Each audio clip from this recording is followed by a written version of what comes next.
Class 10th poem number 7 the trees अर्थात वृक्ष।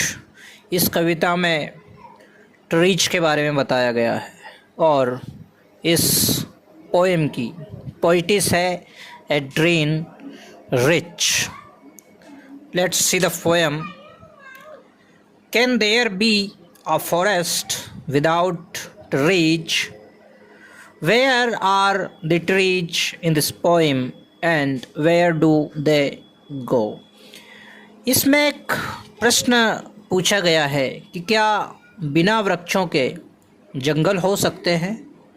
इस कविता में वृक्ष कहाँ हैं और वे कहाँ चले जाते हैं, इसकी बात की गई है। Poem stanza 1।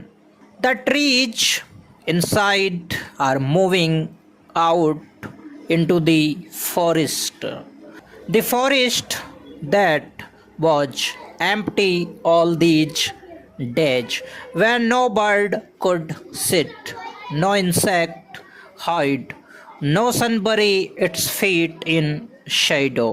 The forest that was empty all these nights will be full of trees by morning.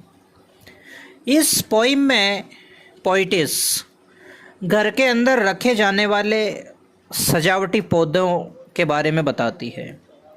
वह कहती है कि ये वृक्ष घर के अंदर रखे हुए हैं और वनों को जाना चाहते हैं, यानी ये प्लांट्स जो हैं डेकोरेटेड प्लांट्स, ये फॉरेस्ट में जाना चाहते हैं। और पोइटिस बताती है कि वन इतने दिनों से खाली है, जहाँ कोई पक्षी नहीं बैठ पाता, कोई इंसेक्ट छिप नहीं पाता और सन भी अपनी रोशनी इसमें नहीं गड़ा पाता। जंगल यानी फॉरेस्ट जो इन रातों में खाली सा था, वह कल सुबह तक पेड़ों से भर जाएगा। पेड़ों से इसलिए भर जाएगा क्योंकि पेड़ चल रहे हैं, यात्रा कर रहे हैं जंगल की तरफ, वे जंगल में जाना चाहते हैं। स्टेंजा नंबर 2 देखते हैं इसका। All night the roots work to disengage themselves from the cracks in the verdant floor.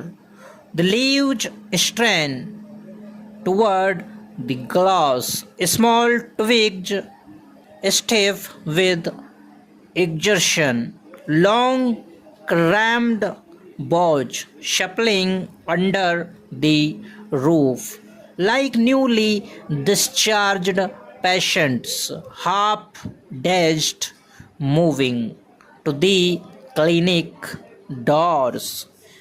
इस स्टेंजा में पोइटिस सुंदर सजावटी पौधों की तुलना महिलाओं से करती है। वह कहती है कि पूरे दिन व्यस्त रहने के बाद वे रात में आराम करती है, जबकि उनके जड़ें यानी उनका दिमाग आने वाले कल की तैयारी में लगा रहता है।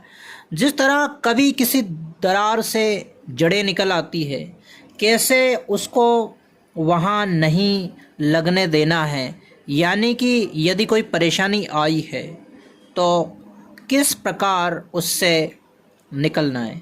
पत्तियाँ प्रकाश के लिए शीशे की खिड़की की तरफ बढ़ती है, छोटी टहनियाँ अकड़ गई हैं, लंबी टहनियाँ छत के नीचे एक जगह से दूसरी जगह हिल रही है। इनकी शाखाएं उन मरीजों की तरह लग रही है जिसे हाल ही में अस्पताल से छुट्टी मिली है और वहाँ कुछ परेशान हाल सा क्लिनिक के दरवाजे तक जा रहा हो। Stanza number 3। I sit inside doors open to the veranda, writing long letters in which I scarcely mention the departure of the forest from the house. The night is fresh, the whole moon shines in a sky still open, the small of leaves and lichen still reaches like a voice into the rooms. पोइटिस कहती है कि वह अपने कमरे में बैठी है जिसका दरवाज़ा बरामदे की तरफ खुलता है। वह लंबे पत्र लिख रही है जिसमें वह कुछ मुश्किल से लिखती है कि वृक्षों का भी घर के अंदर दम घुट रहा है, वे भी बाहर जाना चाहते हैं। रात्रि का समय है और चांद खुले आसमान में चमक रहा है। वह कहती है कि पत्तियां और शैवाल की महक को कमरे के अंदर वह महसूस करती है। पोइटिस की इच्छा है कि ट्रीज खुद अपने प्रकाश और हवा के लिए स्ट्रगल करे। Stanza number 4.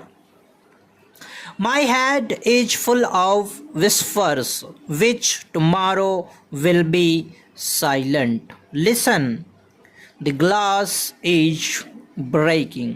The trees are stumbling forward into the night. Winds rush to meet them. The moon is broken like a mirror. Its pieces flash now in the crown of the tallest oak. इस stanza में poetess कहती है कि इस समय उनके दिमाग में बहुत सी बातें हलचल मचा रही है जो कि कल शांत हो जाएगी. वह कहती है कि शीशा टूट रहा है, यानी कि मिरर. वह आगे कहती है वृक्ष आगे की तरफ लड़खड़ा कर रात में बढ़ रहे हैं. हवाएं चल रही है जो वृक्ष से मिलने के लिए आतुर है. ऐसा लग रहा है कि चंद्रमा के शीशे की तरह टुकड़े हो गए हैं और वे टुकड़े अब सबसे ऊंचे ओक वृक्ष पर से चमक रहे हैं. लग रहा है जैसे कि ओक के मुकुट में वे जड़ गए हो.